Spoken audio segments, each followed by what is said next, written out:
Bien le bonjour, dans cette petite vidéo, je vais vous faire un rappel donc, de ce qu'est la solubilité ainsi que comment on peut déterminer le niveau de saturation d'une solution selon la température.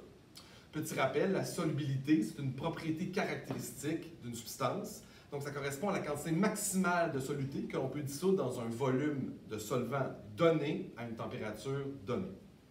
Donc, imaginez que vous avez un problème comme celui-ci. On vous donne un graphique de la solubilité d'une substance. J'ai mis X, une substance qui n'existe pas, en fonction de la température.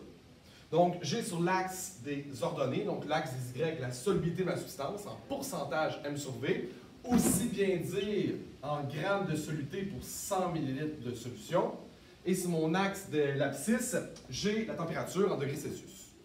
Donc, imaginez un problème où, par exemple, on vous dit que vous tentez de dissoudre 100 g de soluté dans 250 ml de solution à, par exemple, disons 20 degrés Celsius. La question est quel est le niveau de saturation de ma solution? Il peut y avoir trois circonstances. Ma solution peut être saturée. Donc, si elle est saturée, c'est que j'atteins exactement, je me dis, solution saturée. Donc, si ma solution atteint exactement la solubilité, donc disons que ma solubilité c'est 40 grammes par litre, mais si j'atteins 40 grammes par litre de concentration, j'ai atteint un niveau de saturation, je suis pile dessus. Ma solution peut être insaturée. Donc, insaturée, ça veut dire que je n'ai pas atteint le maximum de soluté que je peux dissoudre. Donc, je n'ai pas atteint la solubilité. Donc, je suis en dessous de la saturation, donc insaturé. Et au-dessus de la saturation, c'est sursaturé. Donc, la question, est-ce que ma solution que je suis en train de produire juste ici, est-ce qu'elle est saturée, insaturée ou sursaturée? Allons-y. Remarquons que mes unités de mesure, c'est le pourcentage MV. Donc, qu'est-ce que je vais faire? Je vais déterminer la concentration de ce que je tente de dissoudre, en fait de ma solution, donc que je tente de produire, en grammes pour 100 ml. Donc, je sais que je tente de dissoudre,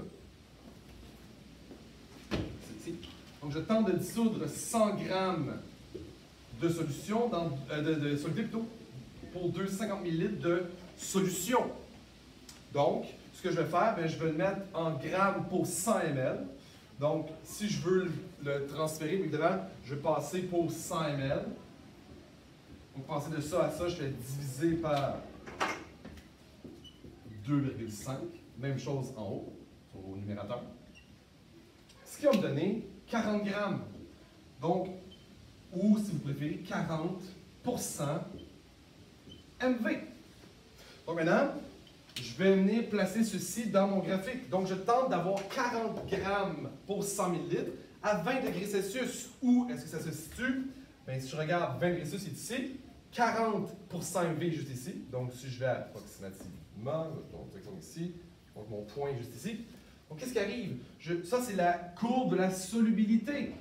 Si je suis au-dessus de la solubilité, ça veut dire que je tente d'en dissoudre trop par rapport à la solubilité. Donc, ma solution serait, dans ce cas-ci, sursaturée. Si mon point avait donné directement sur la courbe, qu'est-ce qui s'est arrivé? Solution saturée. Et si mon point avait donné sous la courbe, c'est une solution qui serait insaturée. Donc, à chaque fois, c'est le même principe. Étape numéro 1, vous déterminez la concentration que vous tentez d'obtenir en utilisant les unités de mesure qu'on a vues dans le graphique. Ensuite, vous placez votre concentration par rapport à la température. Donc, dans le problème, on avait 20 degrés Celsius. Donc, je suis à 20 degrés Celsius.